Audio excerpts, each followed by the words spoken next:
বলো তো বন্ধুরা, এটা কি শাক? হ্যাঁ, ঠিক ধরেছ, এটা ছোলার শাক। বানাচ্ছি ছোলার শাকের চচ্চড়ি।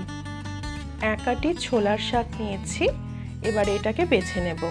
শাকের ডাঁটিটা উল্টো করে ধরে টান দিলেই পাতাগুলো চলে আসবে, আর মোটা ডাঁটিটা ফেলে দেব।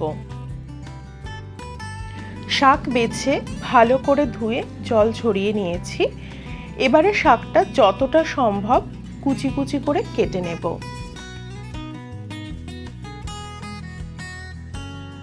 কড়াইতে সর্ষের তেল গরম করে নিয়ে কিছু বড়ি ভেজে তুলে নেব। ওই একই তেলে শুকনো লঙ্কা আর 5 ফোড়ন দিয়ে দেব। কয়েক সেকেন্ড পর কিছু বেগুন দিয়ে কিছু সময়ের জন্য ভেজে নেব। ডুমো ডুমো করে কেটে রাখা কিছু আলু দিয়ে দিচ্ছি। পরিমাণ মতো নুন আর হলুদ দিয়ে আলু বেগুনটা একটু ভাজা ভাজা করে নেব।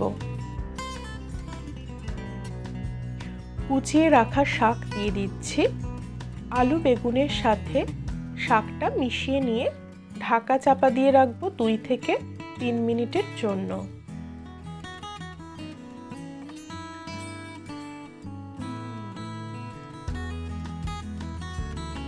ছোলার শাক একটু খসখসে টাইপের হয়, ভালোভাবে সেদ্ধ না করলে খেতে ভালো লাগে না। জল দিয়ে আঁচটাকে লোতে রেখে ঢাকা চাপা দিয়ে সেদ্ধ হতে দেব।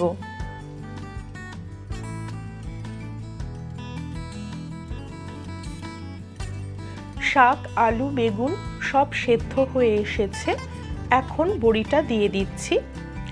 বড়িটা দিয়ে খুব বেশিক্ষণ আর রান্নাটা হবে না, বড়িটা তাহলে একদম নরম হয়ে ভেঙে যাবে।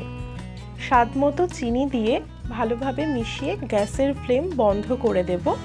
গরম ভাতের সাথে পরিবেশন করার জন্য ছোলার শাকের চচ্চড়ি একদম রেডি। তোমরা যারা ছোলার শাকের এই চচ্চড়িটা ট্রাই করোনি, অবশ্যই ট্রাই করো, ভালো লাগবে। চলে আসবো নতুন রেসিপির সাথে। বাই।